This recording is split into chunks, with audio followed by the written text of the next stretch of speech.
Mayer's Smart Factory delivers a giant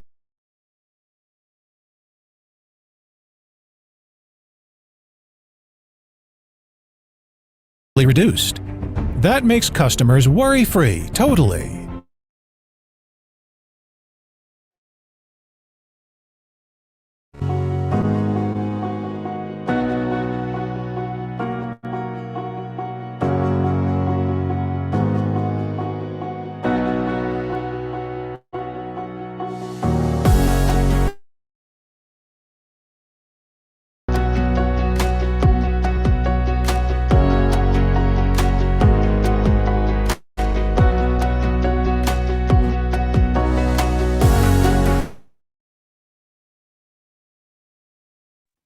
Right. Good morning, good afternoon, everyone, wherever you are. And welcome to the Global Markets Encounter with Jim Fitzpatrick. It's been 3 weeks since the last GME, and we are expecting that we will be updated on what has happened in the different producing and processing countries. And for us to also know how the market is turning out and to be able to position our businesses properly. I see Jim's presentation showing, but before I hand over to Jim, let me also mention that this session is held in English with simultaneous translation into French, and you can select the language of your choice using the feature at the bottom. Again, let me also say that we are available on Facebook Live and YouTube, and the session is being recorded, so that can be available to us as reference material for the future also. Again, let me acknowledge GIZ Move, USDA, CNFA Pro Cashew, TechnoServe Benin Cashew, SNI, Mayor, CMA, CGM, Intersnack.com have made this possible. At this stage, I would like to invite Jim Fitzpatrick as I wait for his video.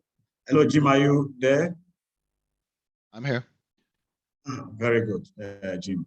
So Jim will be accompanied, will be joined later on by John Rao from Guinea-Bissau, so that we can have also more of an update from that region, as well as Boubacar Hunta, who is the president of the Senegal Interprofession. So at this stage, Jim, I hand over to you, and welcome, and it's nice to see you are well and kicking. So please take over from here. Thank you very much. Hello, everyone. Welcome back. This is the Global Encounter number 32, believe it or not. And today we're going to talk about the usual subjects. We're going to start off by talking about the current market situation and a summary of that. We'll have a review of the harvests and production. There's been some changes since we were last together online. And finally, we'll focus in with our guests and specialists on the coming crops in Guinea-Bissau and in Senegal, two important producing countries. So let's start by having an overview of our market indicators and the trends in the market. And as you will have seen if you've joined us before, I focus on 4 basic areas as the major market indicators. First of all, the crops. So if you see an orange arrow horizontal, it means no real change. If you see a red arrow going downwards, it means things have gotten worse. If you see a green arrow going upwards, it means things have gotten better. So if we look at crops and we're considering what's happened in the last 3 weeks, where really the situation in Southeast Asia hasn't changed a great deal in terms of the outlook for the crops. In India, unfortunately, forecasts now are showing reduced production this year and possibly reduced quality this year. And in West Africa, we are seeing a couple of things happening as the crops go on. They're perhaps not as promising as initially thought. And we're also seeing, of which we'll hear more later, I hope, we're also seeing crops perhaps drifting out a couple of weeks in the latest harvest areas of Guinea-Bissau, Senegal, and perhaps the Gambia too. If we look at farm gate prices, we can see that generally speaking, farm gate prices in the major Asian producers are higher. It's not that the actual price is higher, but the same price is being paid for a lower quality product. In West Africa, farm gate prices are steady, relatively stable, and they haven't really been affected by the sharp upward movement in the international price of raw cashew nuts. If we look at the international RCN trade, generally prices are higher. Throughout West Africa, I would say, more in some countries than in others, perhaps more in Benin than in others, but certainly prices are higher. Costs, as everywhere at the moment, costs are continuing to rise.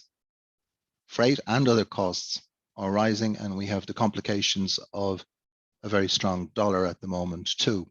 In terms of the trade volume, it has picked up a little, but not significantly. The trade this year is steady rather than anything else. So when we look at farm gate prices and international RCN trade, we notice that the farm gate prices have not really been impacted by the international increases, mostly due to a slower volume of trade than you would normally think. And this is probably due to changes in buying patterns from Vietnam.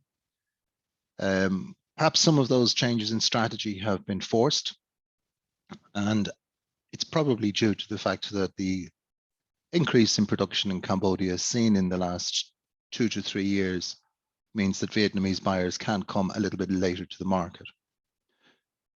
If we look at kernels, we have seen kernels prices pick up significantly over the past 3 weeks, particularly in Vietnam, where, as I think we've said here many times, the prices were in any case unsustainable. Elsewhere in West Africa, prices remain steady, FOB 320s, 315 to 330, and probably trending upwards at the moment. There's quite a lot of interest from buyers, and West Africa is particularly interesting for European buyers because they can buy there in euro, which exempts them from the risk of a very strong dollar at the moment. So that with the CFA linked to the euro and buyers in Eurozone countries obviously wanting to buy in euros, that's quite an interesting mix. So if we look overall at the situation over the past 3 weeks, we're still continuing to see some generally upward pressure on prices. On the one hand, you have concerns on demand, mostly driven by concerns on European demand, and we'll talk about that a little bit later too. You remember the last time we were online, we talked in detail about demand and the positive outlook for demand. We'll have a look at that a little bit later and briefly. On the other side, pushing upwards, we're seeing a situation where poorer crops in Asia, and particularly in the last couple of weeks, the change in the outlook for India, the prices of raw cashew nuts, additional kernels buying, and of course, higher costs, all tending to push prices a little bit higher. So at the moment, generally speaking, I'm seeing an upward pressure on prices in the market. That's across the board, with the possible exception of the farm gate prices in West Africa, which frankly are about right for the current market. So let's move on. Let's look at production, and we'll start in Asia, and we'll have a look at production, and particularly, of course, we'll have a look at the inventory in Asian countries, especially Vietnam. So starting though with the biggest producer in Asia, second largest in the world. And I think the biggest news of the last few weeks has been continued reduction in the crop forecast from India. Initially an optimistic 750,000 to 775,000 tons has now been marked back, but these are mostly trade sources, just to make that clear to you, down to what would be considered a low crop, ranging from 650 to 700,000 tons. Weather has been the main factor, and that continues to be difficult. And as time goes on, the chances to fix this problem diminish. So right now, we're plugging in 2 estimates. We're plugging in 650,000 tons as our low number and 700,000 tons as our high number. Meantime, we see demand strengthening in India, both demand for raw cashew nuts import and also for kernels in the domestic market. Very positive forecasts early in the year on Indian demand predicted a return to the growth levels last seen in 2019.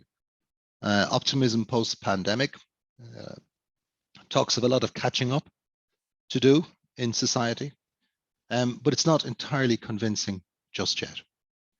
If we look in Cambodia, the second largest producer in Asia, we still see some confusion in the reading of the market. I mean, you have to understand as well, I think, that confusion is often deliberate. We are still seeing a lot of numbers based on the fallacy of 1.1 million tons imported to Vietnam from Cambodia last year. This year, it looks like the crop is much more likely to be in the range of about 450,000 tons, which means at this stage that most of it has been sold. Certainly what's left in Cambodia is limited. I don't think we're going to see either distorted figures or actual further imports in any great volume this year. Moving on to Vietnam, it's not particularly news that the crop is lower this year. That's been known for some weeks. We see lower quality, lower quantity, generally yields down due to the growing conditions. What is news, I think, is that the inventory, so one of the big questions around Vietnam this year has been the transit inventory, the inventory in the hands of traders, one in particular, and it looks like that's been reduced, according to local sources, by about 35%. And there would be concerns on some of that inventory in terms of its quality. So let's just focus in on Vietnam for the moment. And let's have a look at the situation in Vietnam. So I've compiled a balance sheet for Vietnam projected to the 31st of May. So we take an estimate of the opening stock, which is the stock in the hands of processors as at the end of last year. This year's crop, the projected exports and domestic, that's the consumption in the country, which is very small, and the export of kernels. Imports, the figure we know is to mid-April. The transit stock estimated in the warehouses, what's afloat on vessels, giving us the availability. So when we work that out, it shows an availability of about 3.3 months of stock. So there's about 3.3 months of processing stock, taking all these factors into account. Now, 3.3 months is not a lot. A minimum processing stock would be the time taken to assemble, purchase, and move to a processor from West Africa additional raw nuts. And that would be a minimum of about 80 days, which is almost 3 months. So the inventory is relatively light for the time of year, despite the transit stock. And then we get the questions, what is the actual level of transit stock? So based on an opening figure around about 300,000 tons, we think there's somewhere just under 200,000 tons left. There are question marks about the quality of that material, particularly some of the very old material, and the yield that it will offer. It's not science, it's anecdotes, but there are reports of outturns on some of that material in the mid-30s, 35 pounds or thereabouts. Not all the stock, some of it's very good quality, but some of it is poor quality, and therefore poor quality raw nuts means less kernels.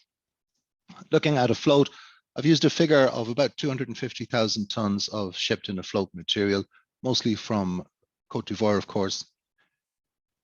But the situation overall leaves us with a relatively tightening situation in Vietnam. In other words, as always, in late April, early May, it is time that Vietnamese buyers would be seen more active in the market.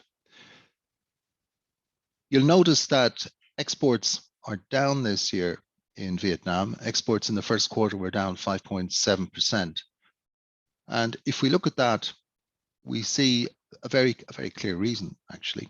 We look at exports to North America, that's just the USA and Canada, exports to Germany and the Netherlands, the two most important import destinations in Europe, European Union being the third largest market in the world after the United States and India. And then we looked at China. So if we look at the exports to China, that's where we see the big drop. So what we did is we just, for the sake of an exercise, extracted China's comparative figures over the years. And if we take China out of the picture, Vietnamese exports are up by just under 3%. So this is very much about China. So looking at the Chinese buying from Vietnam in recent years, we see that the first quarter of the year is important. But we also see that the first quarter doesn't necessarily decide the outcome for the year. So if we look back to 2018, 2019, we saw that the first quarter, the yellow bars, was roughly the same in both years, but the actual import over the entire year was much higher in 2019. In other words, that there is quite a bit of room for recovery later in the year in China. So we had a look at the monthly imports in China of cashews, and what we're seeing is a much more even spread of imports as the demand for cashews spreads in the country. If we look at 2020, you see a similar pattern. The decline in the first quarter, of course, 2020 being the first year of the pandemic, virtually no shipments to China during February or March. And the first quarter actually in that case did define what happened for the year as a whole. And again in 2021, a strong first quarter as the pandemic impact faded away, and that led to very strong imports in the year. Interestingly, and just as an aside, the imports into China from African countries, particularly Cote d'Ivoire, have increased. It's still a tiny part of the Chinese import, but they have increased in recent years. So when we look at this situation, we have to consider the impact of the trade from Vietnam into China. So it's very clear that the trade between Vietnam and China has a greater influence in the first quarter than its actual volume would suggest. And this seems to be due to the type of grades bought, the fact that you can ship fairly quickly from Vietnam to China and be paid fairly quickly, and that those fundings ahead of the Lunar New Year, Tet, in Vietnam are important for processors. So the part that China plays in the Vietnamese picture in the first quarter is critical and has a big influence, I think, on the market sentiment in Vietnam. What we are seeing now is that since the second half of April, certainly late April, more Chinese buyers back in the market. And that may well be part of the reason why the kernels market has drifted off those unsustainably low prices in Vietnam. So some reason to believe then that increases in kernels prices can be sustained for the rest of the year, and that Vietnamese buyers of raw cashew nuts may need to come to market. Either the processors or the traders that supply them may need to come to market in the coming weeks a little bit more aggressively than they have been seen so far this year. Let's have a look at India. So India, second largest producer of cashews, but the largest user of cashews, and most of those cashews are consumed in the domestic market. So we just did a comparison between our high and low estimates for the 2022 crop and compared that to the last, what we might describe as a normal year, 2019, leaving 2020 and 21 aside, because as we know, in both of those years, the pandemic had a huge influence on what happened to consumption in India. So if we just take the forecasts, these are not my forecasts alone, these are forecasts from a number of sources in India that have given us help to try and judge where that market is going. So generally consumption, we're looking at an increase in consumption over the 2019 figure. We don't think export will be much different. It will be a little bit improved again this year, hopefully returning to 2019 levels. We saw a dip in 2020 and 21, due to reduced processing and production, especially in the first half of the year. That would mean that import of cashews in India will increase significantly this year, both over the 2019 figure and over the 2021 figure, which is 875,000 tons approximately. And the two figures are different. So you have the, based on the lower crop estimate, the dark orangey color, and based on the higher crop estimate, the light orangey color. In both cases, imports are coming in on a calculation over 1 million tons, 1.13 million tons at the high end and 1.06 million tons at the lower end. Last year, India imported about 875,000 tons, and there were also from that some re-exports to Vietnam in the period. So this would mark a significant increase in the import of raw cashew nuts to India. And that's based on looking at the current situation, the stock, and allowing a slightly lower but a fairly normal closing stock at the end of the year. Is this surprising? Well, it probably isn't surprising. If we look at the comparison of production and imports of raw cashew nuts going back to 2014, we see a pattern emerging. And so the gray bars are the actual imports with the forecast on the right-hand side, the low 2020 and the high 2022, excuse me, and then actual imports back over the years. So the first thing to note is that certainly on either our low or high estimate for this year, it would be the highest imports on record. The previous high was back in 2015, about 925,000 tons, I think, if memory serves me correctly. And then we saw a little bit of a fall away in imports as there was an improved crop. You can see the harvest rising. And then we saw slower demand growth during the pandemic. So we saw a slowing of demand growth, and frankly, Indian demand was growing remarkably quickly. It was likely to take a breather, so to speak. But overall, this is part of a longer term trend. And what we're seeing is that the Indian crop, although it does show a little bit of volatility up and down in a range of 650 to 775, 780,000 tons, we're seeing a general trend over the period of Indians' imports, India's demand for raw cashew nuts rising. So if we were to project going back 2018, 2019, remove the pandemic, I think probably India's imports would have reached 1 million tons last year. And therefore, it's not that surprising that that would happen in the course of 2022. There are some higher estimates out there. Some people talk about 1.2 million tons, but let's see. We'll have to see how Indian demand recovers. It is strong at the moment, but there are a couple of factors that we need to look at, particularly currency factors. Remember, India is a net importer of raw cashew nuts, a huge net importer of raw cashew nuts. And we will have to see how exports perform in a market where the domestic price in India is so much higher than the international FOB price for W320s or any of the other kernels. So two interesting situations: reduced inventory in Vietnam as a consequence of a lower crop, but still significant inventory in place.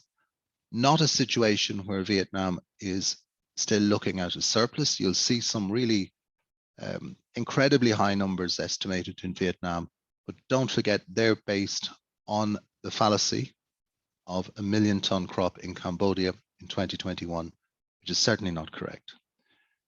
Secondly, in India, we would expect Indian buyers to continue their buying. They've been buying pretty steadily. You'll see preference for certain origins. We saw Ghana, we see Benin. We'll probably see Indian buyers active in Guinea-Bissau when the time comes. Let's turn our attention then to West Africa, and let's have a look at quickly, because there's not a huge amount of change in the West African situation. Nigeria, our report suggests processors have bought about 45,000 tons out of a crop, which I think is probably sub 200,000 tons. Exports have started. Exports from Nigeria remain slow due to the difficult logistics, but it is ongoing. And most of those, I think, will probably end up in Vietnam. If we look in Benin, exports are getting going now. I'm told there's about 30,000 tons moved to the port. Not sure whether it's shipped yet, but some of it must be on the way. Farm gate prices are strong. Opposite to the trend in other countries, farm gate prices have reacted. And RCN, the CFR prices for raw cashew nuts are very strong from Benin. As I mentioned, there is a preference for Benin material in India. In Togo, the initial very optimistic estimates of the crop seem to have been pulled back. It looks like the second crop has been a little bit disappointing. Farm gate prices are strong, and the crop estimate is certainly marked down. There was a figure floated earlier of 35,000 tons. From some people, I don't think that's likely to be anywhere near the reality as the season goes on. Probably somewhere 20,000 tons, perhaps maybe a little lower than that. Côte d'Ivoire is, of course, the biggest producer and will maintain that this year. Farm gate prices remain steady. They are workable for exporters. They are workable for processors. There has been support buying to support some less efficient processors. The second crop is normally of a lower quality. Reports differ, but generally speaking, as we move further north, and bear in mind the harvest moves north as the year goes on, it looks as if, at least in volume, it's a fairly good harvest. I'm told that there's about 650,000 tons in. Some say 60,000 has been bought by processors. Others say a little bit more. It's obviously not absolutely clear what that figure is. About 250,000 tons is exported, maybe a little more, maybe a little less. And critically, the border where there is has been in the past, a lot of informal and illegal trade, mostly into Ghana, this has been stemmed this year. So this means that farm gate prices are relatively steady. It's a good opportunity for processors who are efficient to buy raw cashew nuts, and there's really good buying support for those kernels mainly from European, but also from North American buyers. So it does look as if the continued development of processing in Côte d'Ivoire will continue this year, that we will have more cashews processed there than ever before, and that there'll be more, let's call them genuine exports of fully processed cashews to Europe and North America in 2022 than ever before, which is all good news. But the critical thing is that at this moment in time, the crop still looks as if it's going to hit in or around this 1 million tons level. Looking at Burkina Faso, continued problems. We spoke about these 3 weeks ago. The forecasts are lower, burnt flowers, poor weather, and of course, a certain amount of security concerns. And this very much reflects a similar situation in Mali. ACA correspondents tell us about 61,000 tons has been traded, which would be the vast bulk of the crop. Farm gate prices have eased a little bit. I think that might be just seasonal. But there are, for Mali, political difficulties with sanctions, difficulties with security, not especially in the cashew area, but generally throughout the country, there have been problems. Normally, these are occurring north of the cashew area, but still causing some problems. And finally, Guinea, still a good crop coming in. There will probably be more cross-border trade this year than before, and the market looks quite steady. So overall, we've got a situation in these major West African producers of slightly lower production over the last 3 weeks to unchanged. Maybe drop in quality, but the situation is far from final and far from clear in certain areas. So we could be looking at, frankly, I don't think it's going to get better, but I think there's a chance that it could get a little bit worse in some countries. I haven't spoken about Senegal and Guinea-Bissau. I'm going to leave that to our guests, but I'll give you a quick introduction to those two countries, and I'll let our guests tell us a little bit more about the current situation. So, you know, the area we're talking about, the last cashew harvests of any year. West Africa, we have the three countries. Guinea-Bissau is a major producer. The crops over the years have varied between 180 and 230,000 tons, relatively slow growing, highly regulated sector with difficult ports, difficult infrastructure, but very good quality raw cashew nuts mostly from old trees. And one of the issues in Guinea-Bissau is about how those trees can be rehabilitated, how overall production can be increased. The country is highly dependent on cashew nuts. If we look at Senegal, estimates of the crop widely vary.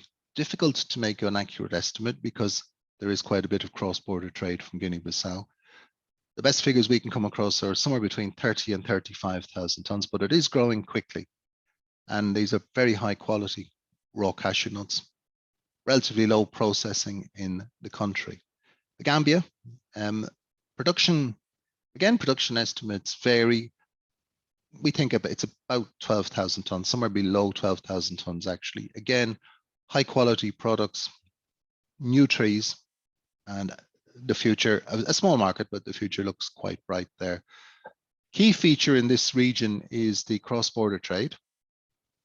Cross-border trade, particularly from Guinea-Bissau, which I mentioned is a highly regulated sector, into Senegal. So the combination of highly regulated sector and a difficult infrastructure makes it attractive to move raw cashew nuts cross-border into Senegal for export or into the Gambia through Senegal for export, and some go south into Guinea as well. But I'll let our guests come back to us. This is a really interesting area for its high quality cashew nuts and looking at it for the prognosis of production over the longer term. Our guests will tell us more.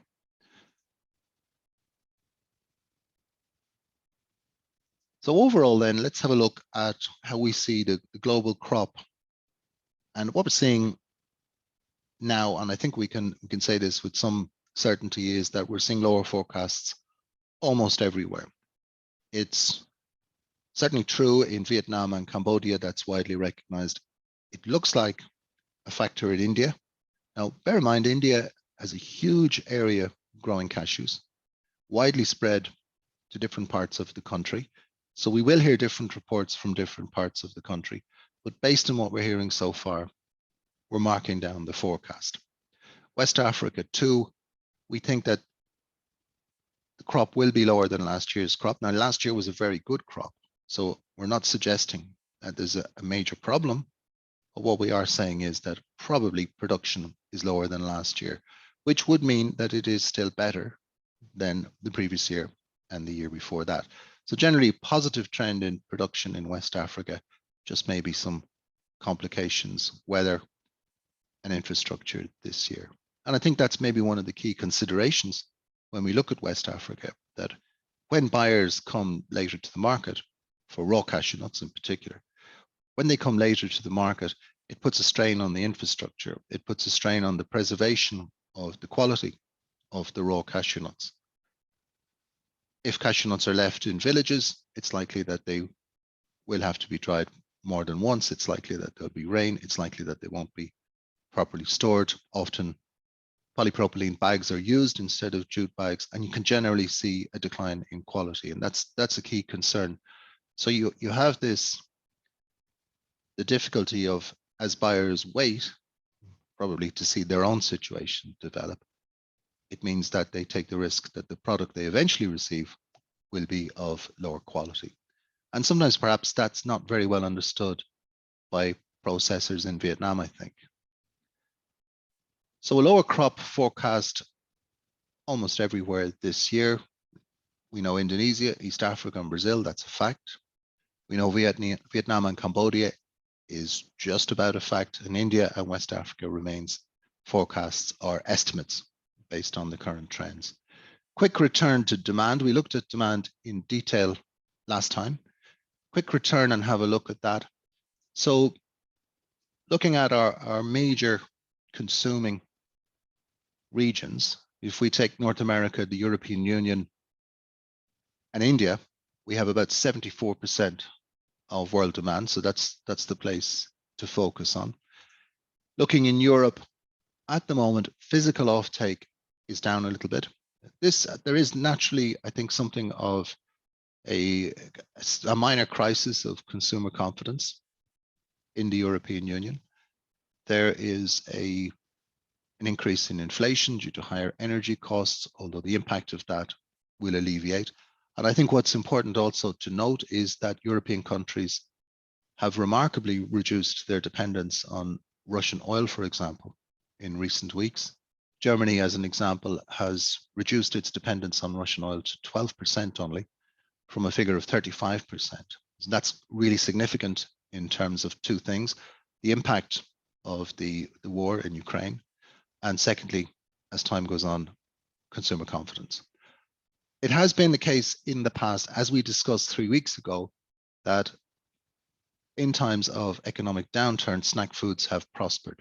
That's not a given, but it does seem to be a factor, and it may well be a factor this coming year.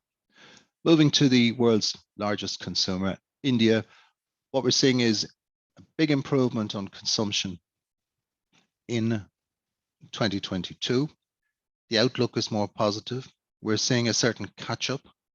Cashews are an important part of social events in India, and we're seeing something of a catch-up in family ceremonies, weddings, those kind of ceremonies, and something of a return to normal.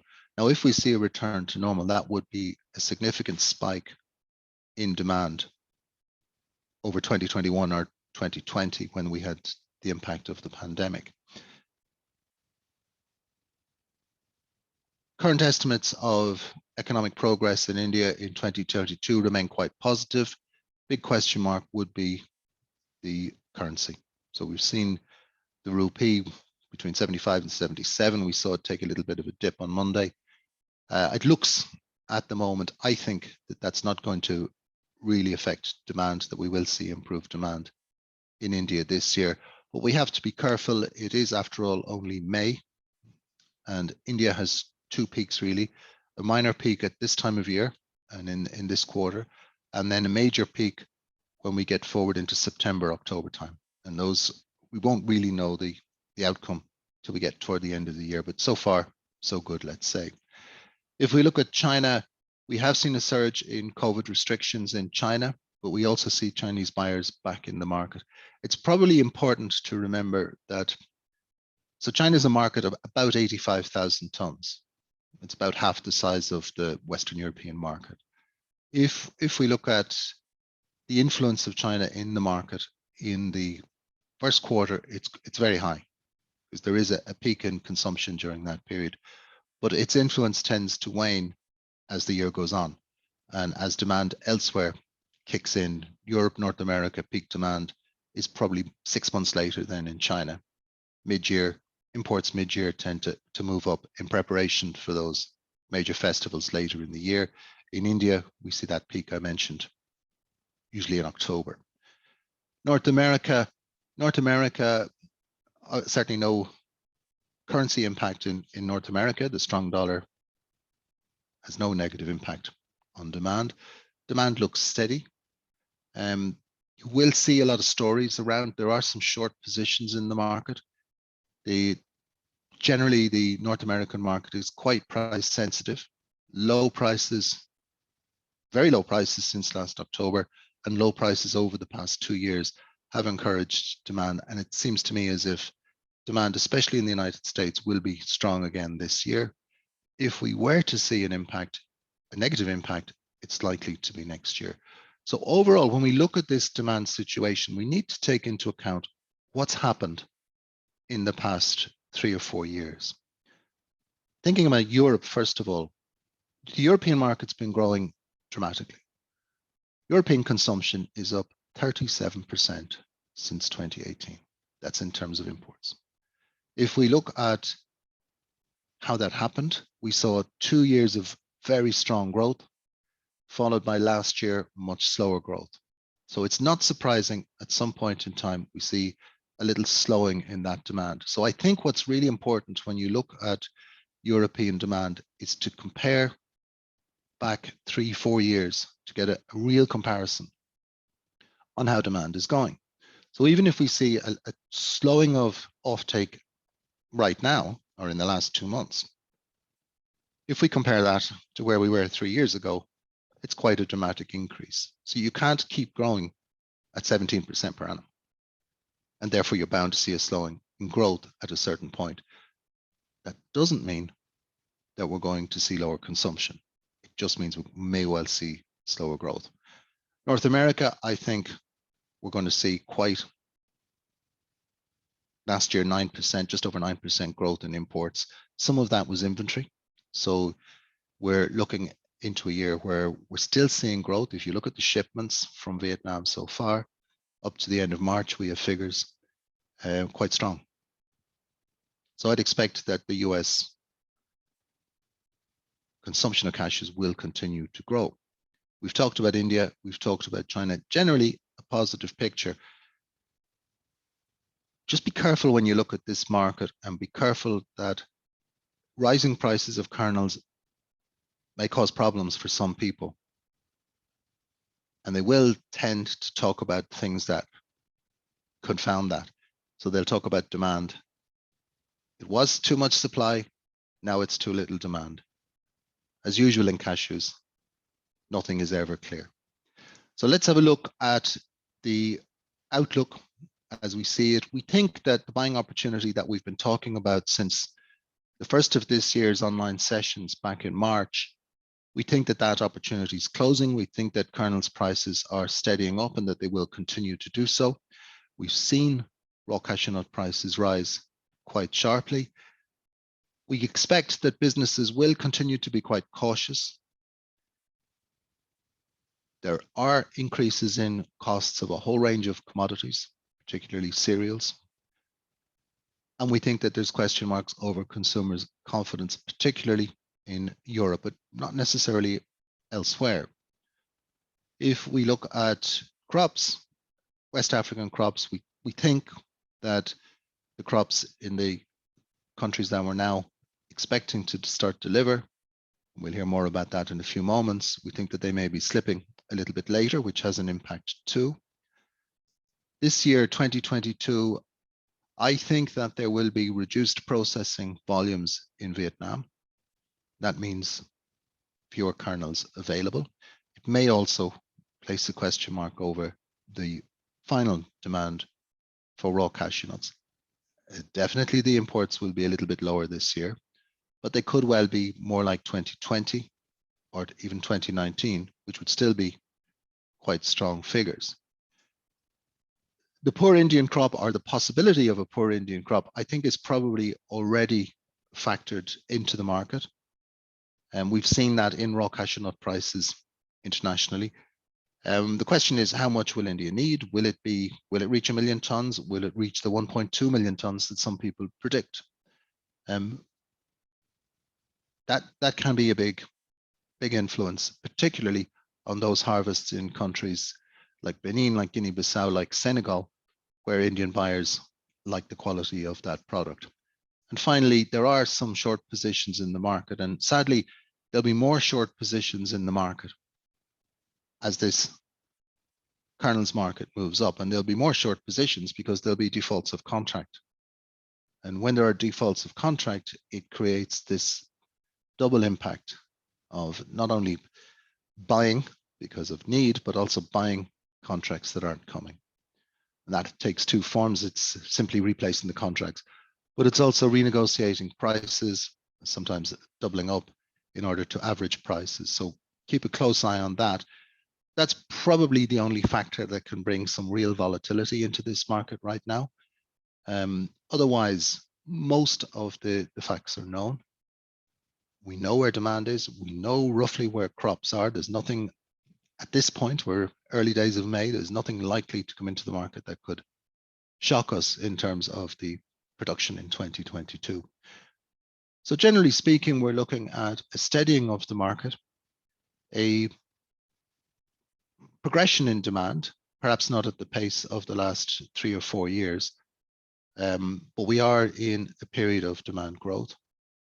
And I think that probably second half 2022 cashew kernels prices will be higher than they are today, but I don't see any reason why we'll see one of those 2017 type phenomenons where the market took off and quickly got out of control. That seems highly unlikely to me. Raw cashew nut prices, I think we've seen the increase in price for the time being, certainly in the international market. If buyers support that, it'll remain steady. Some prices have been marked up very quickly and maybe need a slight correction. Farm gate prices, I don't really see much change for the time being, at least in farm gate prices. You might see prices maintained while quality drops a little, which effectively, I guess, is a price increase. But we're not likely to see any huge volatility at the farm gate the way I'm seeing it right now. That's the outlook for now. We're going to have a chat with our two guests, and then we will take some questions. So let's, first of all, come to our guest. Thank you very much, Jim. I think you can go ahead an old friend of this yes, you can webinar go ahead and invite from Guinea-Bissau, Mr. John Rao. John, good morning to you. Good morning, Jim. How are you doing? I'm good. How are you keeping? Pretty good. As you can see, we have network problems here. So I will switch off my video and continue by voice. That sounds good, John. Tell us how you see the situation evolving this year. Every year in Guinea-Bissau, we say the cashew season is different. Well, this year seems to be even more different than normal. That's the way I would put it. Let's start with the crops. The crop is developing very well. And I don't think we will have a short crop here, unlike Benin and some other origins. The weather is supporting the crops. We have hot days and cool nights, which my farmer friends tell me is very good for the fruit development. A bit of harvesting has started in the interior. Goods have not yet started moving to Bissau because the import-export licenses have not yet been issued. And so we're all waiting for the government to start issuing the export licenses, which will enable us to start bringing goods from the interior into Bissau. A lot of pre-financing has gone into the bush, and a lot of rice and cash has gone in. And so we wait to see how the crop will develop. That's on the crop side. As far as the prices and the taxes and all are concerned, it seems to be a trend in Guinea-Bissau that every year the taxes are increased. And this year, not only the taxes, but the base for calculation of duties and taxes has also been increased. Last year, it was $850, the base. This year, it has been increased to $1,050. And apart from that, the dollar has strengthened, and we work on euro basis. It would seem that this should help us in the initial part of the year. But then, you know, when those people who are borrowing funds in euros, and if the dollar starts weakening towards the end of the year when payments start coming in, or let's say even in the next 2-3 months, they're going to have problems meeting their repayment obligations. But the biggest preoccupation for us out here is shipping. As I think most of the players in Guinea-Bissau, the buyers and the exporters know, the Maersk line quit from Guinea-Bissau due to various issues. And the government did make attempts to bring them back, but apparently they have not yet reached a solution. And so that leaves CMA CGM right now as the sole containerized cargo operator from here. Now they are in negotiation with the government. They've promised to put in extra services. Remains to be seen how that will pan out. As of date, they've still not given their freight rates indications. Meanwhile, the exporters, as usual, very resourceful bunch of people, have been working out various deals to negotiate bulk vessels, right from small bulk vessels of 6,000 tons to maybe bigger bulk vessels of 15,000-17,000 tons. And so yes, we expect a lot more bulk vessels this year as compared to the last year.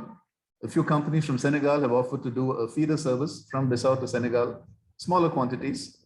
This might be interesting given the fact that the maximum summer draft on both the quays in Guinea-Bissau is really not not very deep. And so yes, so right now shipping is the biggest concern. And the rest of it is the usual, how do we say, the cloud of the season or the haze of the season, and which is par for the course. Yeah, the haze of the season, it's like that saying, isn't it? The fog of war. Yeah, It's never that's really, right. it's never really clear. Would there be a different tax regime if people exported via Senegal? No, there would be absolutely no difference in taxes. And in fact, the freight rates might work out cheaper than what would be applicable from the port of Guinea-Bissau. This is very interesting because freight rates from Dakar to the destination ports in Vietnam and India are far lower than freight rates direct from Bissau to destination ports.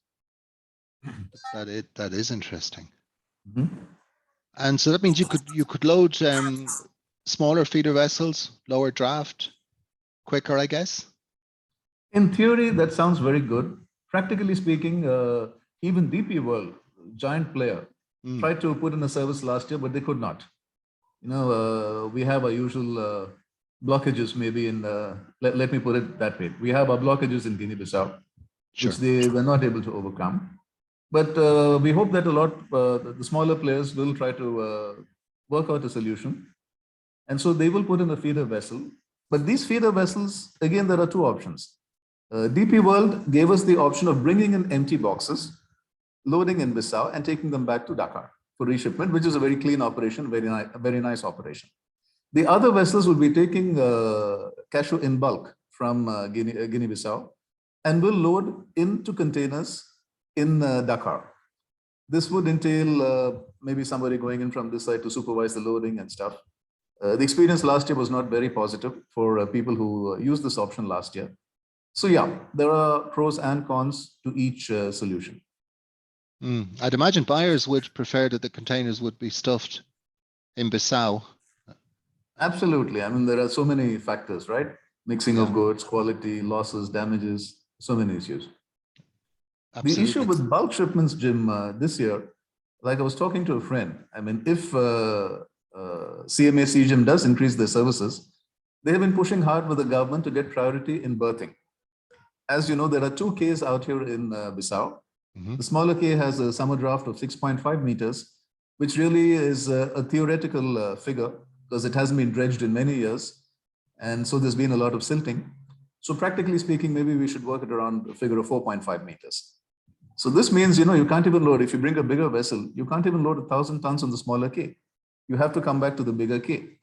And of course, containerized vessels like CMA, CGM and other operators, there's no way they can go to the smaller K. Now, if we are all going to fight for place on the bigger K, and if CMA, CGM needs a minimum of, let's say, 5 to 6 days, and they come in even 3 times a month, so there's 15 to 20 days with CMA, CGM. So then the other bulk vessels that come in are going to have to fight for the remaining 10 or 15 days. So it's going to be interesting. Added to the fact that the rains will start in July, maybe August.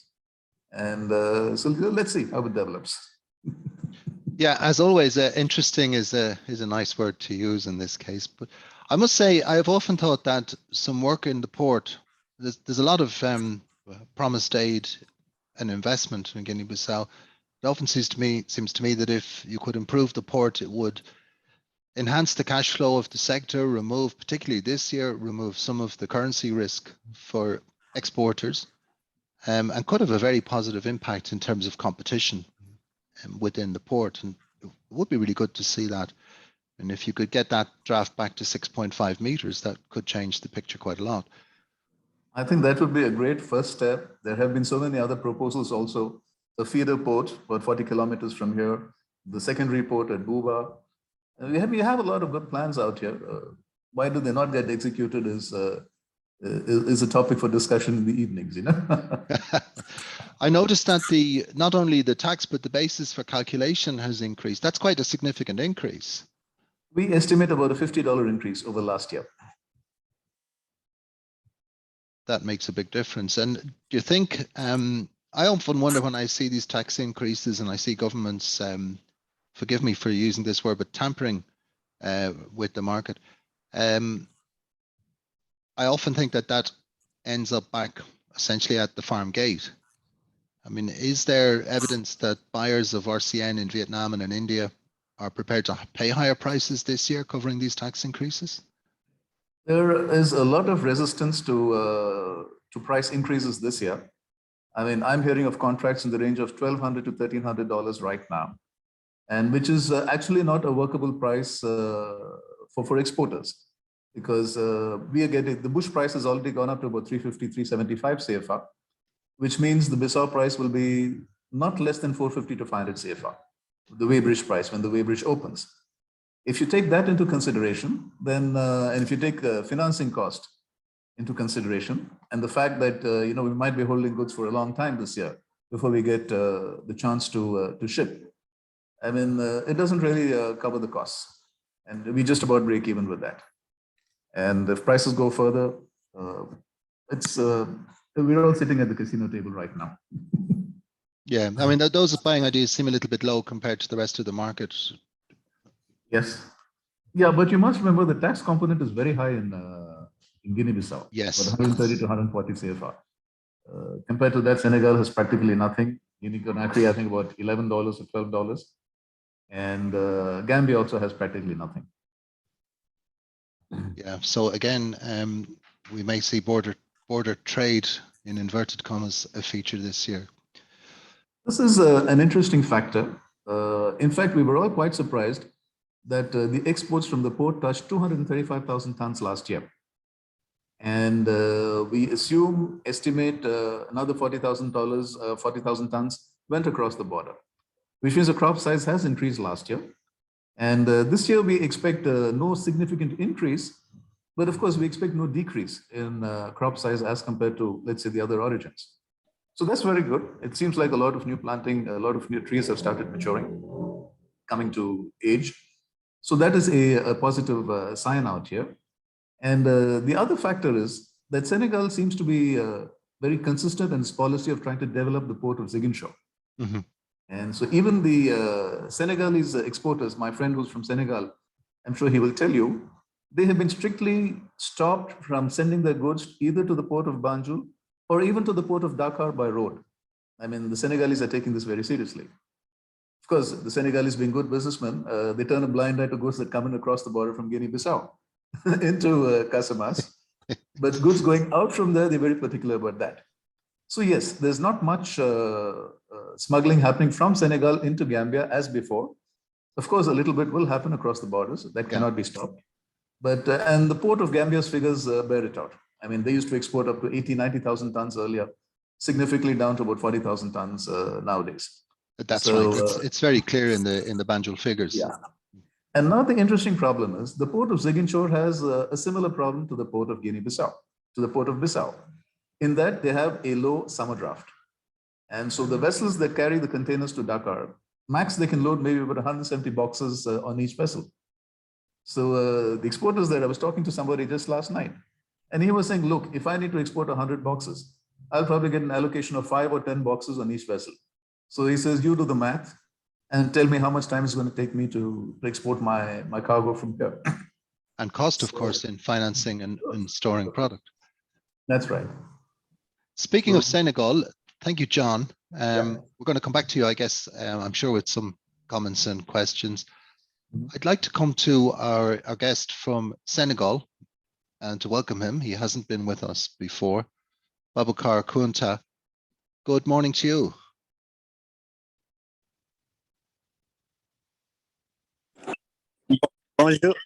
Bonjour tout le monde. Déjà, je suis Baboucar Kounta, je suis le président de l'interprofession cashew du Sénégal.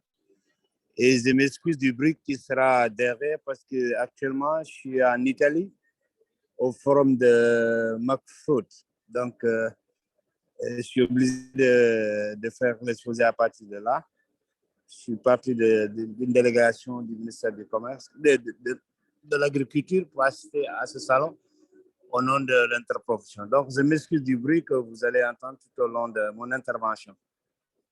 Alors, pour le cashew au Sénégal, la situation, on a commencé un peu, surtout dans la zone de Sokone. Il faut dire que le Sénégal, le cashew de façon générale, se trouve dans 3 zones différentes, à savoir la zone de Niayes, qui est une zone où la quantité est très faible, mais qui est destinée à la transformation locale. Et aussi à la zone de Sokone, qui est frontalière avec la Gambie, et la zone qu'on appelle souvent la zone Sinsalo et la zone Casamance. Donc actuellement, en ce qui concerne la collecte, on le sent plutôt dans la zone Sinsaloum où les prix sont de façon trop excessive, dont je m'aurais même posé la question que est-ce que réellement il y a cette offre au niveau du marché international? Parce que les prix varient aujourd'hui entre 625 à 725 bord champ. Donc, pour la Casamance, il faut juste noter que la collecte avait démarré, mais la commercialisation en tant que telle débutera dans cette semaine. C'est-à-dire, on commencera à mener les produits au niveau du port de Ziguinchor pour préparer une éventuelle exportation. Et pour ça aussi, il faut juste constater que les prix commencent à être vraiment à la hausse. Parce qu'on est à 550 déjà au port de Ziguinchor. Et si on le compare à l'année dernière, le prix maximum au port, c'était ces 550. C'était 550, voire 600. Donc, il faut juste noter qu'il y a vraiment une perturbation à côté prix pour aller vraiment vers l'exportation. J'ai écouté un peu mon ami de la Guinée-Bissau. C'est vrai, au Sénégal, on rencontre les mêmes problèmes par rapport à l'exportation. Au port de Ziguinchor, les bateaux amènent, par exemple, le bateau qui vient pour exporter amène 250 conteneurs vides pour en ramener au retour à 150. Donc, le tirant d'eau est très faible. Donc, le problème de l'exportation pose un grand problème. Par contre, la loi qui interdit l'exportation, c'est interdire l'exportation par voie terrestre. Du coup, il y a une ouverture par voie routière vers Dakar. Ce qu'il faut noter que jusqu'à présent, la production sénégalaise, c'est vrai, est difficile à être déterminée parce que il y a une entrée forte de la production par voie clandestine, de la production guinéenne, que j'avoue. Mais aujourd'hui, c'est une production qui aussi va aux alentours de 50 000 tonnes. Parce que si vous regardez, l'année dernière, le produit exporté par le port de Ziguinchor était de 82 000 tonnes pour un chiffre d'affaires de 55 000 qui était estimé à 55 milliards. Mais la production sénégalaise aussi augmente. Je peux dire aujourd'hui, on a dépassé les 35 000 tonnes, M. Dim, parce que pourquoi on a pu contrôler aussi la quantité de la production du Sénégal qui, en grande partie aussi, était exportée vers la Gambie. Aujourd'hui, si je prends le cas de Sokone, presque la quantité totale de la production de cette zone est exportée vers la Gambie. Donc, c'est ce qui explique un peu avec cette mesure, on commence à avoir un peu vraiment la quantité de la production sénégalaise. Il faut avouer aussi que les arbres dans cette zone de la Casamance sont vieillissants, d'où il y a pour cette année, effectivement, il y aura quelques changements au niveau des taxes.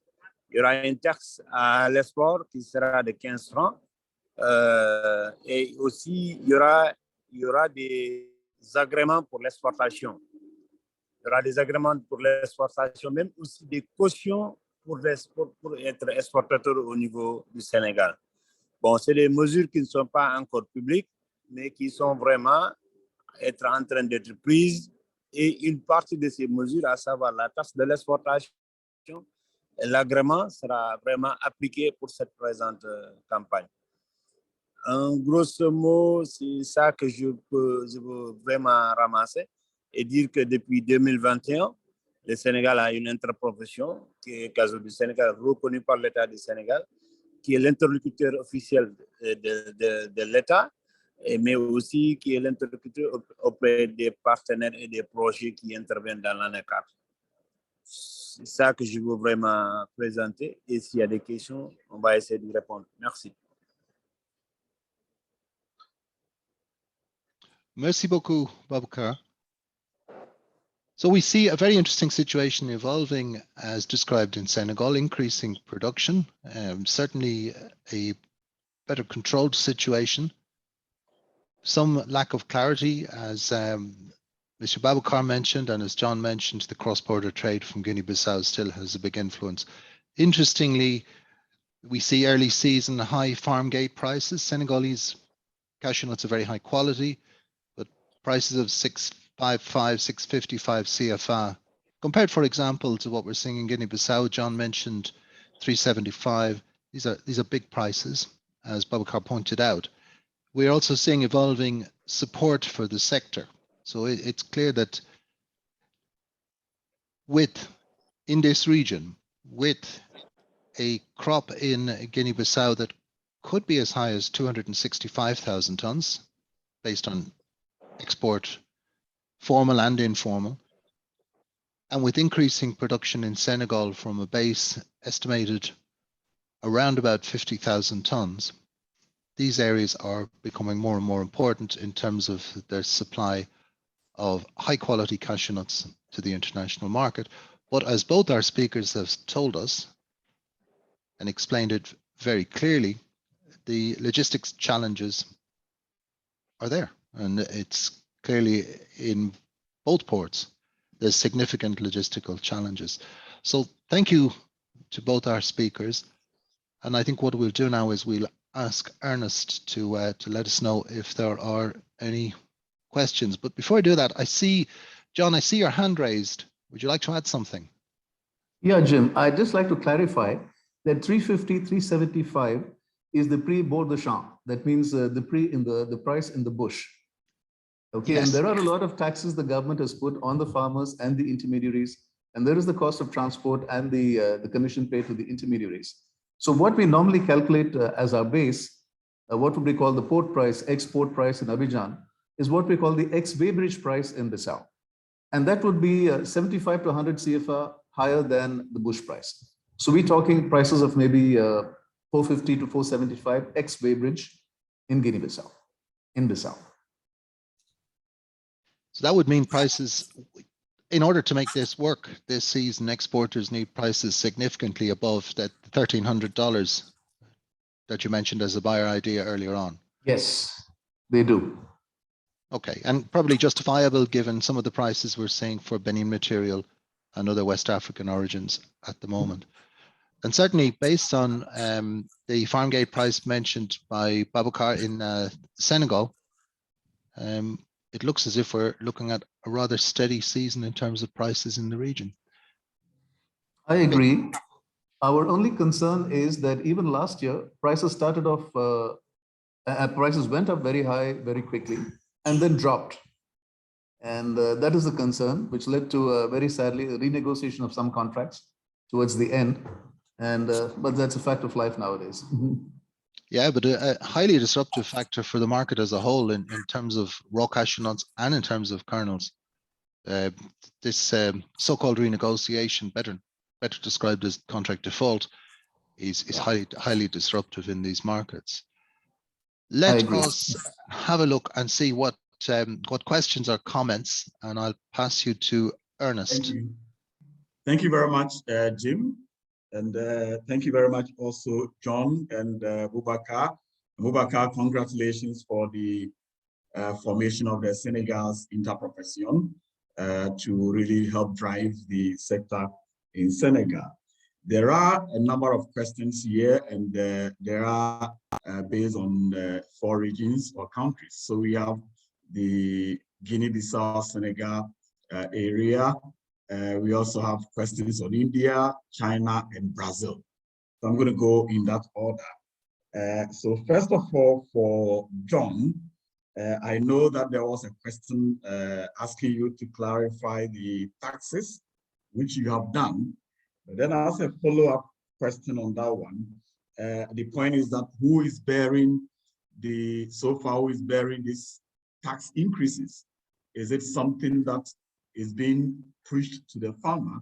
And bearing in mind that the farmers have, or the government has some kind of a fixed farm gate price, what is happening at the level of prices for farmers in respect of these new increases in the taxes.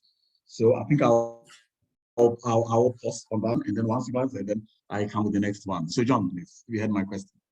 Yeah, Ernest, thank you. Well, it's interesting. The government has found ways to tax cashew at every level out here. Because cashew really is the biggest game in town in Guinea-Bissau. So you have a farmer's tax of 15 CFR. You have an intermediary's tax of 13 CFR. You have various other charges for, transporting goods, storing goods for each and every balance that the intermediaries use. And then you come down to Guinea-Bissau, and then you have a whole set of other taxes for the exporters. Okay. And in fact, currently there's a dispute between the intermediaries and the government, because the government has told the intermediaries to collect the farmer's tax and remit it to the government. And the intermediaries say, you have your tax collection mechanism right down to the Tabanka level, right down to the village level. So you collect your taxes, don't tell us to collect taxes from the farmers.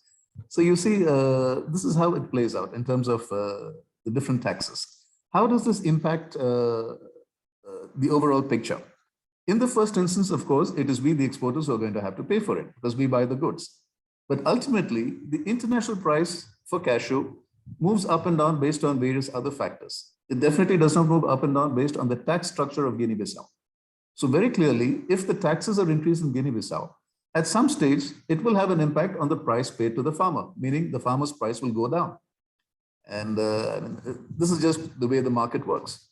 So now it's up to the government to decide how much money do they want the farmers to get directly, and how much money do they need for their expenditure. I do understand Guinea-Bissau being the major crop in a very small country, it is a major source of revenue for the government, and the government, every government has a lot of expenditure. We do understand all those points, but I think just eternally increasing taxes is probably not the right way to go. The next question actually also goes to you. It's asking about the fact that Maersk has quit Guinea-Bissau. What has been the impact on cost and turnaround time? I think you've touched largely on it. But then the question goes on to ask, is road transport to Ziguinchor allowed? And if so, what are the nature of the roads? Okay, there are two issues here. Number one, Maersk used to ship about 60% of containerized cargo from Guinea-Bissau. And they had an issue which we all feel should have been settled way before it became so serious. But anyway, the fact of the matter is they finally decided we are going to pull out, and they have pulled out. There was a government delegation that actually went down to their head office and tried to get them back. But apparently they've still not agreed on the terms and conditions, or rather the conditions put forward by Maersk to come back. So for all practical purposes, the only major line that is going to operate from Guinea-Bissau this year is CMA-CGM. The fact is, when you're in a monopoly situation, anybody would be tempted to increase prices, especially in the current scenario where I think a lot of shipping lines have made losses for a few years earlier and have only seen good times, I would say, since last year. And the kinds of freight rates we're seeing are incredible. Having said that, CMA-CGM in global forums and even MSC have mentioned that they are not in favor of very high freight rates, and they will do their best to control rates. So we look forward with optimism to word from the CMA-CGM head office. We talk to their local office daily, and I'm sure as soon as they receive the freight rates, which should be probably this week or later next week, we will be in a position to decide what will be the containerized freight rates. For bulk cargo, initial offers have been received in the range of $270 to $300, or rather I would say $280 to $300 per ton. But the market is really heated up now, and I don't think anybody can negotiate bulk cargo rates less than $300 now, probably in the range of $320.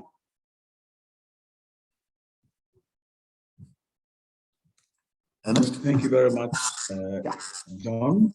Yeah. Let me go to Boubacar now.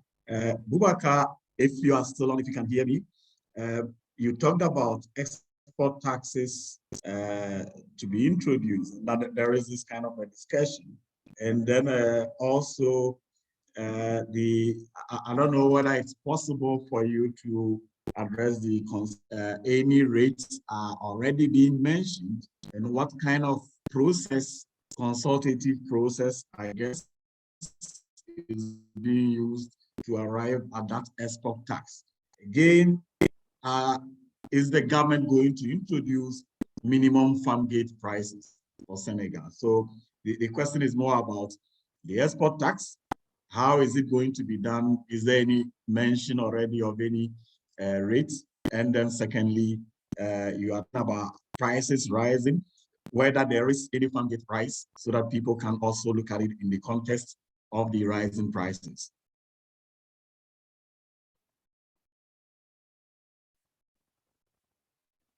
Lobubaka?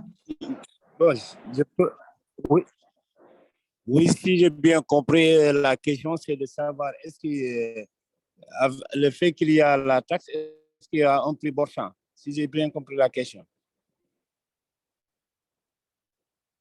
Yes, you got me right. Boubacar, it is to find out whether Senegal sets a minimum farm gate price. And secondly, whether there is any indication of how much tax the government is talking about introducing this year. Alors, il faut dire que ce n'est pas même l'État qui avait décidé, c'est juste que l'interprofession CASO, qui pour un peu soutenir la filière CASO, a décidé cette année, avec l'accompagnement du ministère du Commerce, de mettre une taxe à l'export, qui sera de 15 francs. Ces 15 francs, il y aura un 5 francs qui doit être supporté par le collecteur et les 10 francs doivent être supportés par l'exportateur. Mais du coup, c'est à l'exportateur de collecter, que ce soit les 5 et les 10 francs, à le verser au moment de l'exportation. Ce sera contrôlé par une société qui sera mise en place au niveau du port de Ziguinchor.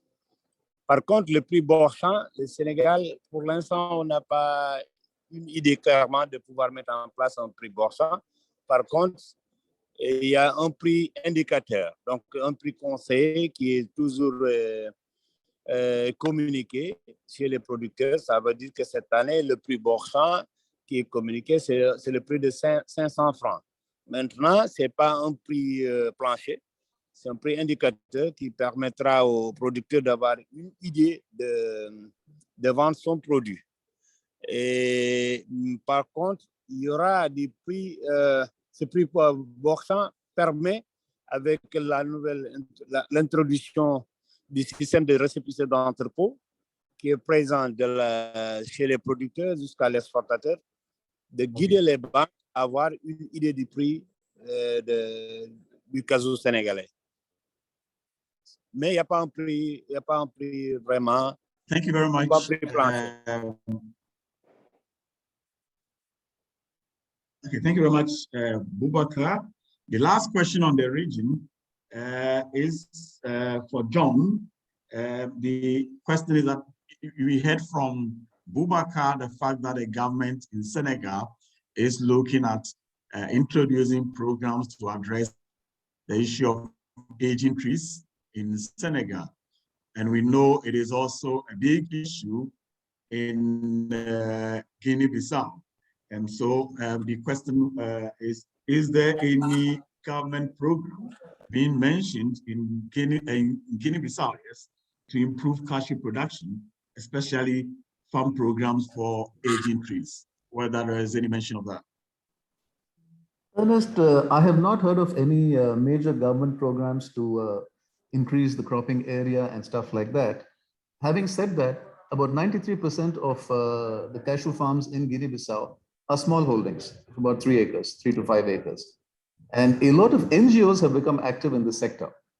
And I think USAID and other funding agencies have put in place millions of dollars for the Senegal, Gambia, Guinea-Bissau region. And a lot of NGOs are tailoring programs to fit into these funding objectives. So yes, NGOs are working in that. One word of caution I would submit is that a lot of NGOs, even in the Gambia area, are getting into nurseries and distribution of saplings and seedlings, okay? This is a very good project, but they need to pay attention to the quality of nuts that they are picking, okay? Guinea-Bissau has been blessed in the sense that the quality by itself naturally is excellent. I think we should be careful to make sure that we continue propagating these species of nuts and not try to get, other inferior quality nuts or other quality nuts that are not suitable for this area, which will spoil the quality and the reputation of Guinea-Bissau nuts, specific to Guinea-Bissau. One small point, if I could add to the previous question, I think somebody had asked about transport by road and truck from Bissau or from Guinea-Bissau to Ziguinchor, to Senegal. Technically, that would be called smuggling, because Guinea-Bissau's rules state that, I see Jim smiling, because as per the rules of Guinea-Bissau, this is smuggling. All goods are supposed to be exported from the port of Guinea-Bissau, from the port of Bissau, I'm sorry. Now, naturally, when you have a lot of high taxes and duties, people, especially close to the border, will be encouraged to just take the goods across the border to Senegal, where they can get a much higher price. But this happens on a rather informal basis. It happens in the nights.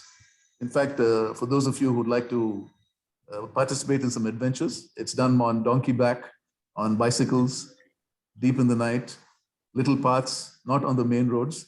So no, you will not see remorques and trucks carrying 30, 40, 50 tons of cashew rolling down the highways, going into Senegal. No, you will not see that.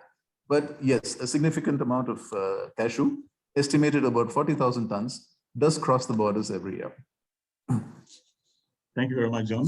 And thanks to Boubacar also. So now I move to Jim. And Jim, coming from Guinea-Bissau, there's still, in fact, Senegal, there's one last question there. Boubacar was talking about the farm gate prices rising and still higher than what they had recorded in the last year, and he was even out elsewhere. And Jim, what do you think accounts for the price increases that are being experienced at the farm gate in Senegal today? It's, of course, this is a difficult question to answer. But I mean, first of all, we have to remember that it's early season. Early in the season, we often see high prices. We often see high prices for specific lots of particular quality, and we see that for certain reasons. So we have to be careful that perhaps someone who's got an early season commitment for export, who has an early season contract and needs to meet that contract, may well be prepared to pay a higher price. There are a lot of other factors in play at the moment. The currency, for example, we've seen the strengthening dollar, the dollar strengthening against the euro, and that has knock-on effect in West Africa, of course. So these are factors. I think Boubacar was very clear that he finds it difficult to understand these high prices, and so do I. And therefore, I would say this is probably an early season phenomenon, and prices will probably normalize. Now, you would expect that Senegal's farm gate prices would be higher than some of the neighboring countries, in so much as that the quality is pretty high there too. I think it's too early to judge that, and I would expect that the season would tend to normalize in the coming weeks. So let's just say for now that the jury's out on that.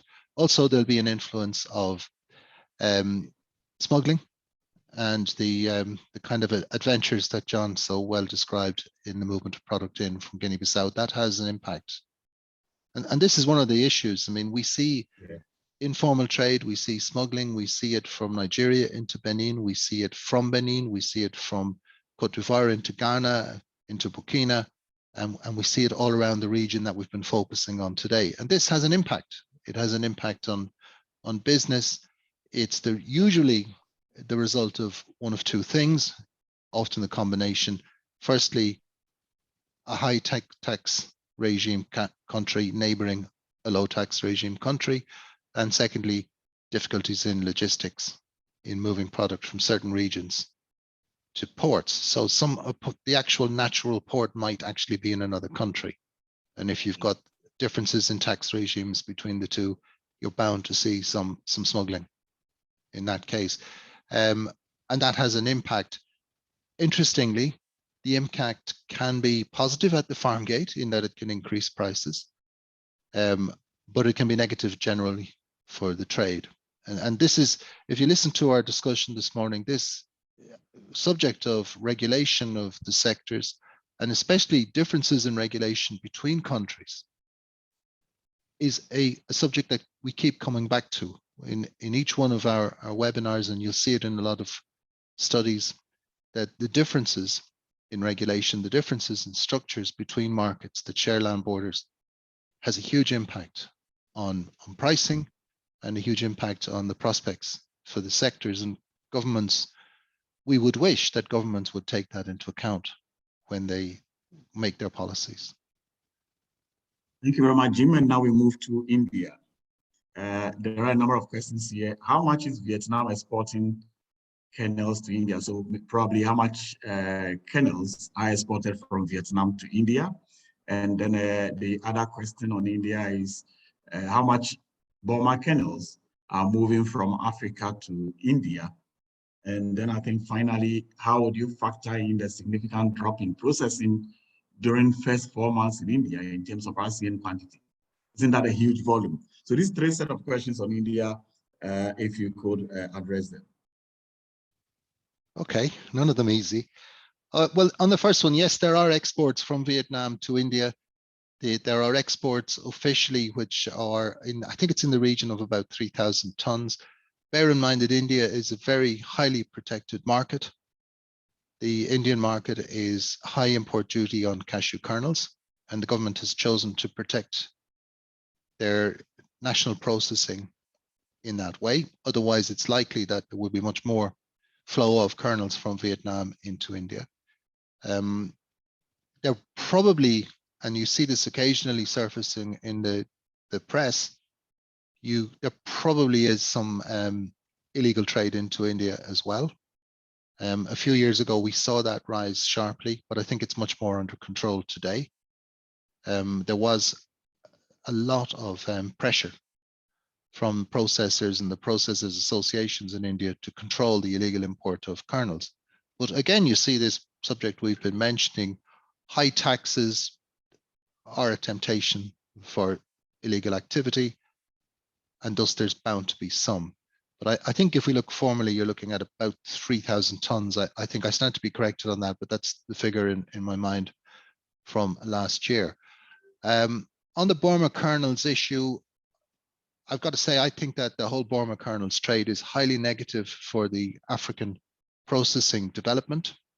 I think it leaves a certain amount of value addition in African countries, but it also leaves behind it all of the problems of managing the byproducts, managing the industry, and it's a halfway house. It's not sustainable. It's almost as environmentally damaging as the raw cashew nut trade, perhaps not quite. And for me, it's a stopgap measure. It's opportunistic trading. How much moves is difficult to say. We did some work on this. We were able to identify 19,000 tons of Burma kernels, but I think it's more than that. I think it could be as high as 30,000 tons. Again, it's not something that's, let's say, advertised or promoted, but it has been significant. I don't think it's rising as quickly as it was, but it does remain a significant factor. So I can't give you an exact answer. I can say for certain we tracked 19,000 tons 2 years ago, but we think that's higher. It could be as much as 30,000 tons. The third factor, how would you factor in the significant drop in processing during the first 4 months in India in terms of RCN quantity? Well, I think if we look at India, first of all, we've got to say that imports in the first quarter, not the first quarter, imports in the first 2 months of the year were the highest level of imports for that period in 10 years, which seems to indicate that demand is relatively strong for raw cashew nuts. Perhaps the figures are slightly distorted. Maybe transit times are longer, particularly from Tanzania, than they were in the past.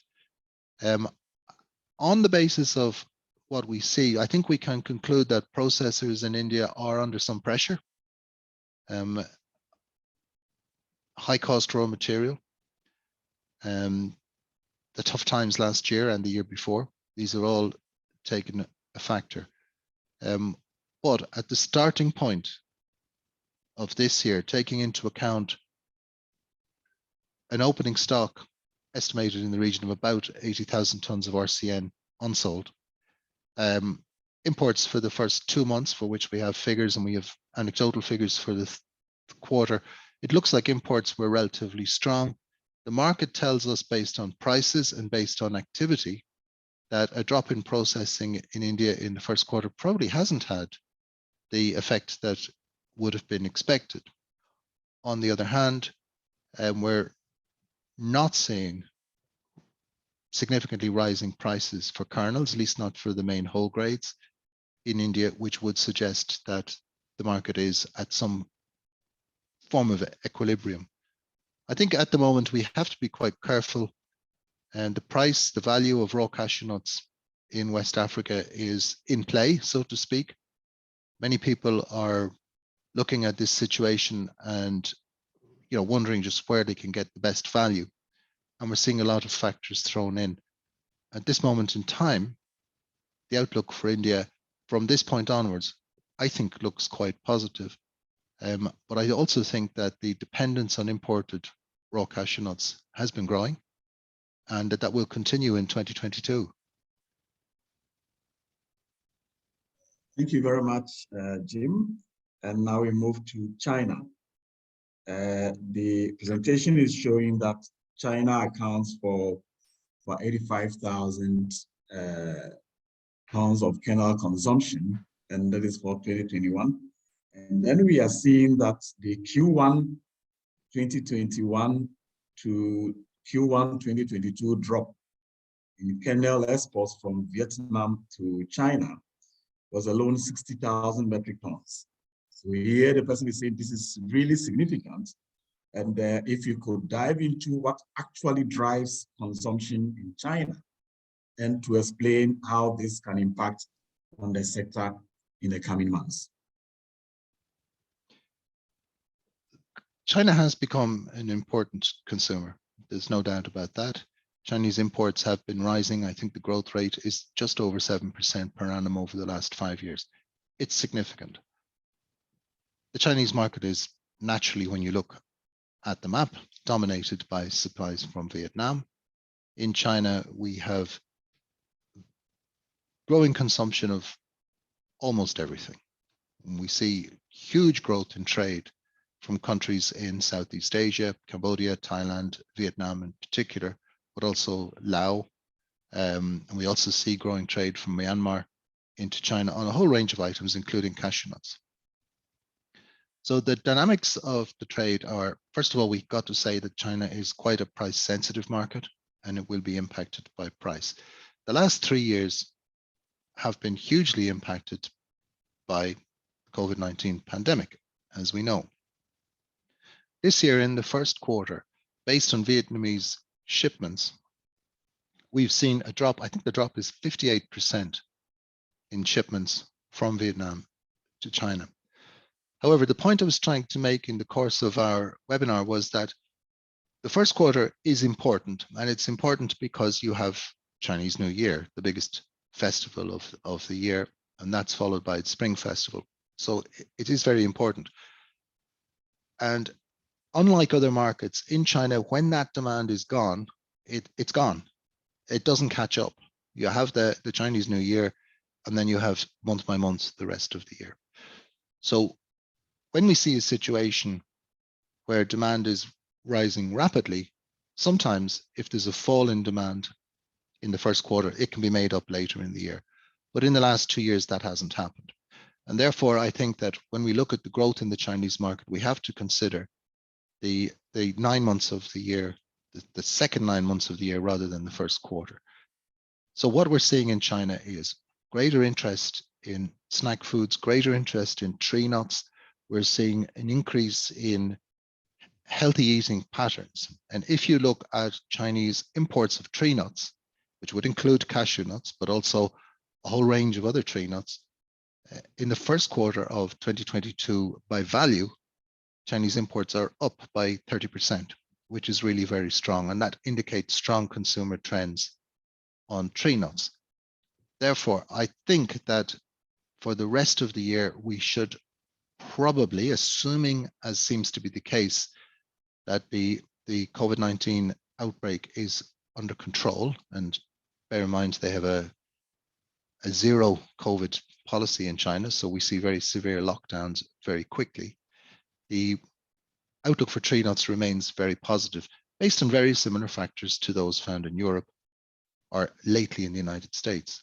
So I think what we will see is that demand, rather than peaking in the first quarter, is much more spread throughout the year. And we had a look at monthly shipment figures from Vietnam to China. Vietnam is about 97% of China's cashew supply at the moment. There is a little bit, as I mentioned earlier, from Africa, but about 97% from Vietnam. So on that basis, I think what we're going to see is an evening out of China's imports throughout the year. Taking that into account, we should think that it's quite likely that monthly imports from China, into China rather, from May onwards will be quite normal. And therefore, you would estimate that the consumption in China will be lower than last year. So last year we mentioned 85,000 tons. It'll probably be much more like the 2019 figure, which was 70,000 tons, because as I say, you lose the first quarter, they don't make it up, it's over. Now, the impact of Chinese demand in Vietnam is strong because the demand comes for Chinese New Year, which is before the important Tet, Lunar New Year festival in Vietnam. So it's important for Vietnamese processors because they sell their inventory, they sell it relatively quickly, and they're paid relatively quickly, which is a big impact on where they end one season and start the next season. And the absence of Chinese demand, in my opinion, might have a greater effect on the market sentiment in Vietnam than it actually has on the volumes. So people look, there's no Chinese buyers, the market is quiet in Europe and the US as it normally is in the first part of the year. Demand is down. It would be a wrong conclusion to think. And we saw it in 2020 and 2021, sharp dip in kernels prices, followed by an increase. And it looks like we're seeing a similar pattern this year. So China is important. It's important in the first quarter. It's important for Vietnamese buyers. But as time goes on, I think we can look forward to increased demand for tree nuts in China. It is a product that they can process in China, and they do import small volumes of raw cashew nuts. It's not a product that can be grown widely in China, so it will continue to be an import item. It's a big subject, by the way, so I can't really answer the whole Chinese story today, but maybe one of these days we'll have a look at it. Exactly. We need to dig a bit deep in there.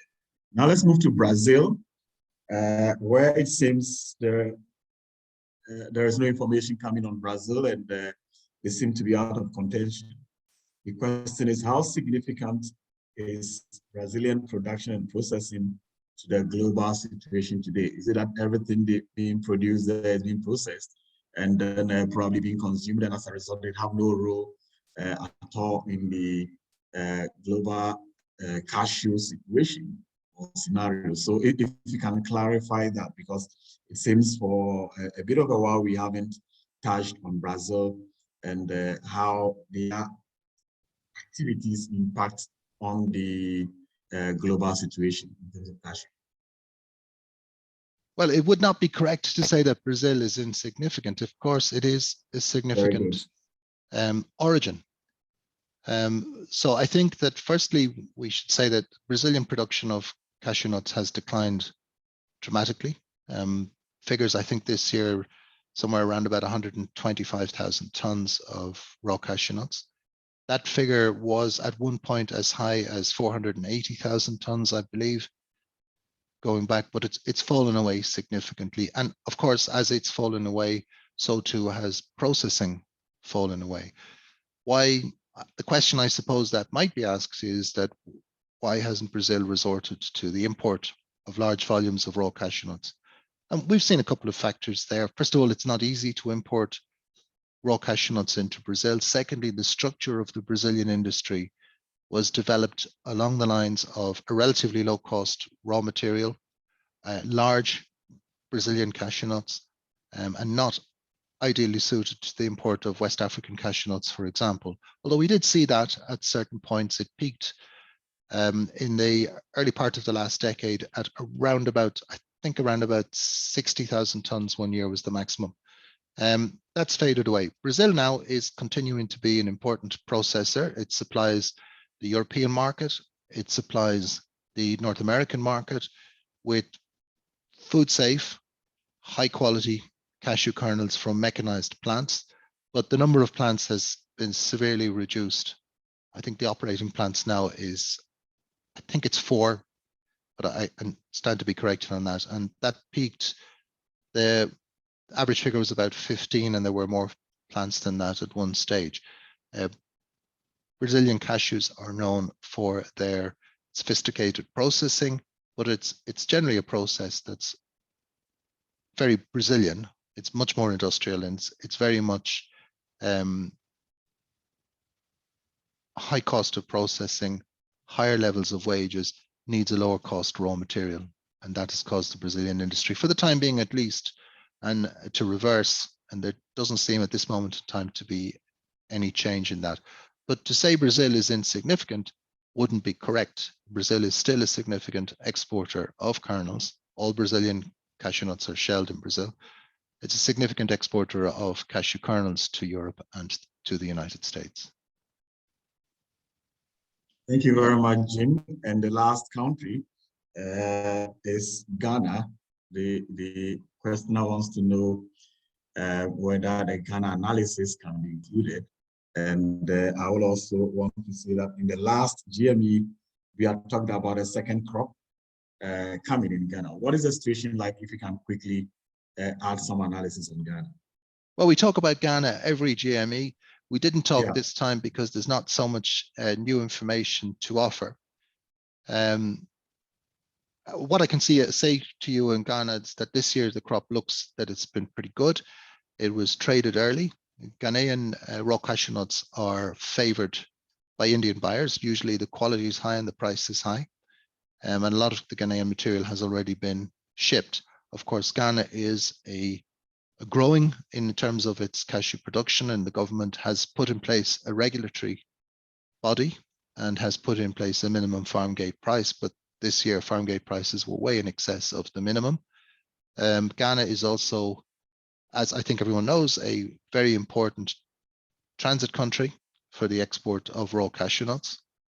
The 2 ports, Takoradi, Tema, being very important for the export of raw cashew nuts. So we do include Ghana. It's faded from the analysis this time simply because the season is, at least the season for Ghanaian produced raw cashew nuts is ending. There's not a great deal of commentary on the developments in the processing sector there. Similarly, when we come to the next GME, we'll probably start to drop countries where the crop is finishing off the analysis. We won't be talking about the Cambodian crop, for example, in June, when that crop is already set and over. And that's the reason why it's not on here. We will come back to Ghana, of course, when we get into discussion of the next crop, or if we see specific developments on processing, for example, or on the developing regulatory system in Ghana, where we expect to see some developments in the course of this year. Ernest. Thank you very much, Jim. There are no further questions, but before you tell us what to expect in the next fortnight, let me already put a request that has been made to have an update on processing from different countries, especially Africa, for 2021. So all throughout 2021, coming to the end of it, what was the processing volumes that were recorded in the different countries, and also probably the trend of it so far, so that there is a better view whether it is improving or not. So, but it is not to say this is what you will be sharing with us in the next fortnight. So please tell us, what do we expect in the next fortnight? Yeah, I mean, we have addressed processing in Africa in an earlier GME and the general trends in that.